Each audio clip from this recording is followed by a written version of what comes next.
Hey everybody, it's Master Gallengeist here, bringing you my review for the movie Mission Impossible Fallout. And this movie's okay. It's a good enough action movie, but it kind of gets a little bit convoluted and messy plot-wise, and it's kind of long at 148 minutes. I think 2 hours should have been sufficient, but we'll get into that. So it starts off and we get the groundwork laid.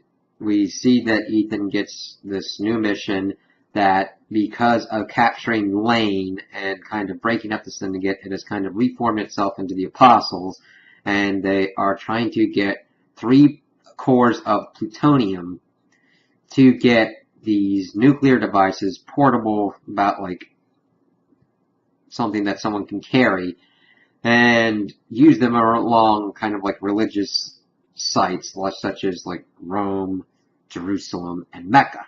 And according to this like manifesto that this nuclear scientist dude was talking about, it's like, okay, cool. So he accepts it and he goes. They're trying to buy the plutonium, but it kind of goes awry. Luther kind of gets taken out, and it makes the deal go down south, and that it looks like the Apostles had come to screw up the meet, and of course Ethan has a choice to make. He chooses to save Luther's life, and that's when the plutonium gets away. We then get this whole kind of drawn out scene where we're ready to believe that the nuclear attacks went on, and they were trying to get more information on this client, John Lark, who was going to use it evidently. The John Lark portion of it kind of gets really weird. I know it's kind of a cover name, but it kind of just gets used around really strangely in how it's going about. Because he's like a client that's trying to get stuff from the Apostles, but yet we learn out more about it later going on. So they put on this ruse to pretty much trick the nuclear scientist dude into giving them more information on John Lark, but they don't even get that much. So the secretary of the IMF comes and pretty much tasks Ethan with getting the plutonium. He has to go and secure it from the White Widow, who's kind of this arms dealer in Paris. However, the CIA is pissed off, so the head of the CIA tasks their agent Walker to shadow hunt to make sure he doesn't screw up again. So they do this halo drop into Paris, which is pretty cool. We got to see the kind of differences between Walker and Ethan. Ethan more inclined to use kind of subterfuge and everything, whereas Walker is more of, as they talk about, the sledgehammer. Ethan's the scalpel, Walker's the sledgehammer, and is like didn't care about halo dropping into a thunderstorm pretty much. And he learned that lesson because he almost died, and Ethan had to go through all this stuff to save him. So they get into the party, and they're trying to get to John Lark so that way they can impersonate him before the meet with the Widow. So they are able to ascertain his location, and we get this giant drawn-out fight that goes between Ethan, Walker, and Lark. But the thing is that as they're kind of getting towards the end of it, this other one, Elsa, comes into effect and kills John Lark. So they're kind of screwed because the way she kills him, she like shoots him in the head, and they're planning on making a mask, and he's got to have a face. Ethan even brings that up, so it's like, yeah. And he had worked with her previously. It's like, okay, what are you doing here? It's like, I'm kind of doing my own thing. So Ethan pretty much gains the trust of the Widow, saying that, yeah, these people who Elsa was able to tell Ethan was going after to kill John Lark was going after her, which kind of worked in his favor. But they're able to get out of there, and Elsa's like, alright, so I'm more of a broker. I facilitate transactions, I don't buy and sell. So what they want for the plutonium is they want Lane, and this is the guy that Ethan had previously captured, and it's like, oh god, get him in the wind? Alright. So we then see what's going on to see how they're trying to do this. Of course, the Widow's plan is to pretty much kill everybody involved and get Lane out. That doesn't sit well with Ethan, but he comes up with a kind of better plan. They push his car that he was riding in into the water. Ethan's team gets him out, and then this extended Paris chase occurs. Like, it is so long and frankly kind of boring. There are two giant chase scenes in here that kind of really wear on and are just kind of boring. And what I mean by that is it goes on and, oh, okay, we got a chase scene, but then a whole lot of nothing's happening. When you're doing a good chase scene, you kind of want it to be dynamic. And then it's like, oh, okay, what's going on? What's going on? How's this going to occur? What's going on here? How's this going to affect that? It's kind of like what like all great kind of car chases go with, like Bullet, Steve McQueen, driving skills. This, it just goes on for so long, it's just like, why hasn't this ended yet? It goes into the effect of, when you see master drivers, it's got to go along the same routes of kind of master fighters.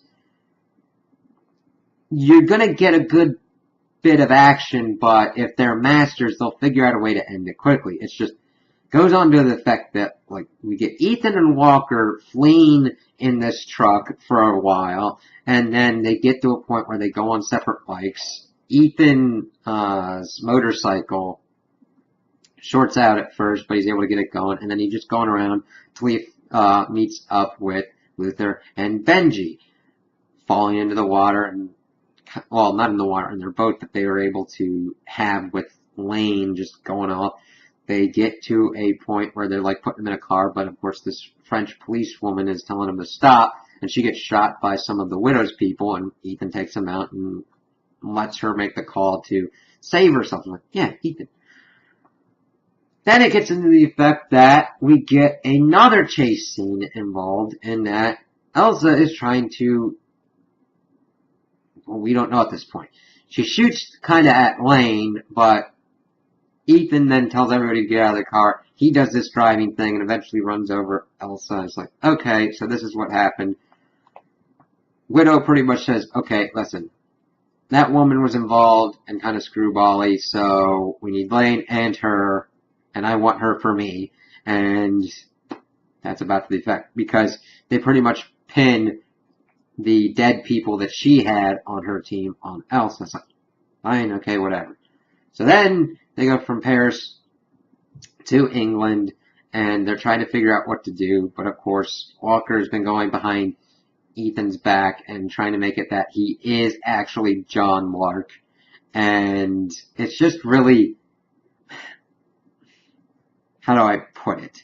It's not that Henry Cavill can't sell it. I really liked him in this movie. It's just, it's so friggin' obvious that the actual John Lark would put off a trail on Ethan to make him seem like John Lark.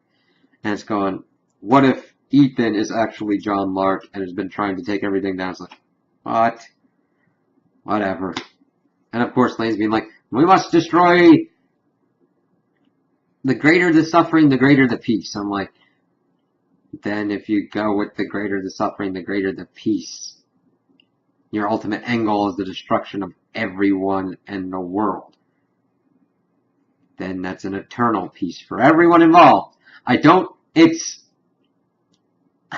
understand the philosophical kind of thing angle that they were going for, but it's like, if you're going that far with nukes and everything, especially what they were trying to go with, it's like, you'd have to go further. So they're able to trick Walker and figure out that he's John Lark, and working with the Apostles and working with Lane to try and do their ultimate plan. But this ends up with the secretary being killed and Ethan and the rest of his team trying to go after Walker. Well, Walker, then we then get this other extended chase scene as Ethan Hunt is pretty much running over all the rooftops of England, kind of Assassin's Creed style. That goes on, but Walker then threatens his former wife, tells him to just lay off. But of course they figure out, alright, where are they going to be going? What are they going to be doing with these nuclear devices? And they're able to figure out that it's going to be in Kashmir because the Apostles had set up a smallpox thing going on in Kashmir, and they wanted that to irradiate and pretty much take out a third of the world's population.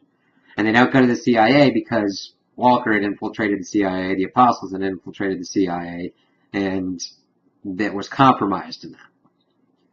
So Benji figures out and works with what's going on with the nuclear devices, i.e., you cannot disarm them without detonating the other one unless they're both countdown is started and you're able to get to the detonator and remove the detonator and then disarm the bombs pretty much simultaneously. And that's why they needed the smallpox thing going on, because they needed the medical facilities so that way they could hide the nuclear devices more effectively within the camp, but also bring Ethan's ex-wife into play to completely and utterly destroy him. Now, granted, that's Lane's just revenge on Ethan.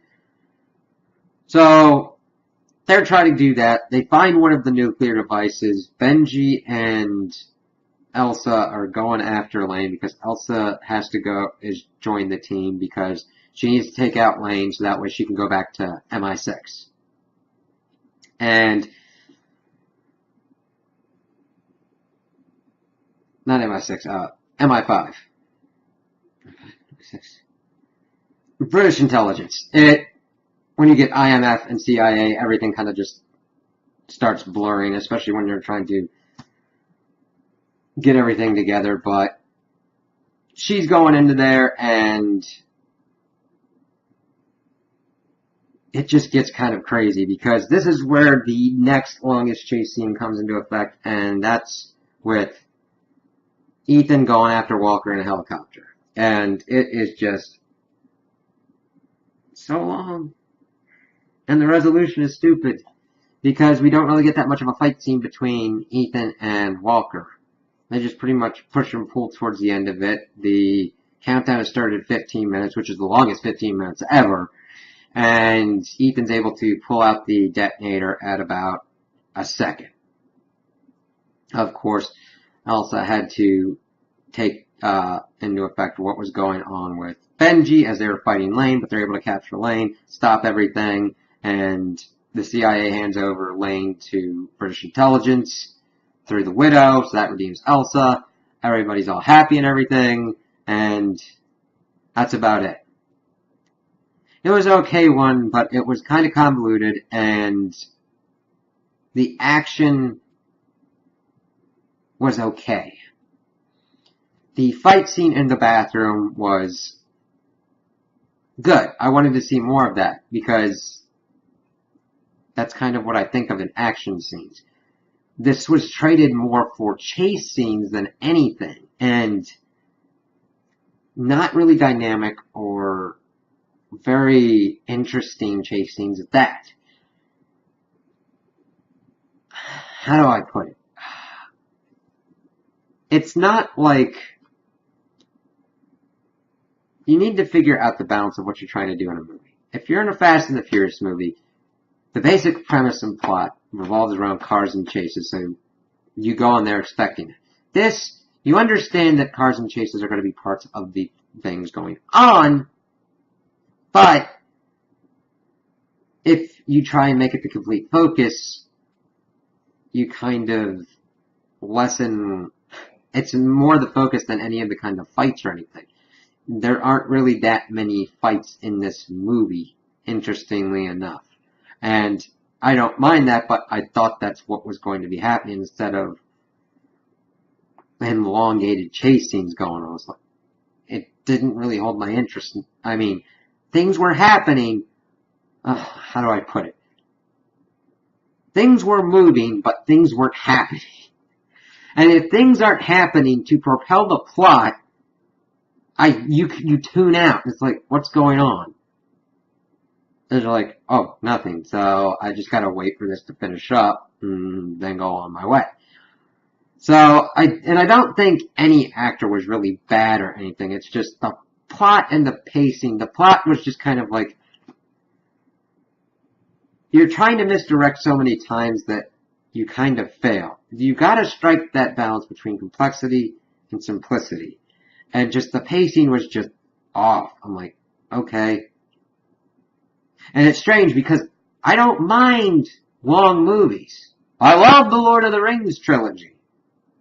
Hobbit, I still like it, but I'm just like, why was that changed into 3 movies when one would have sufficed? But that's another issue for another day.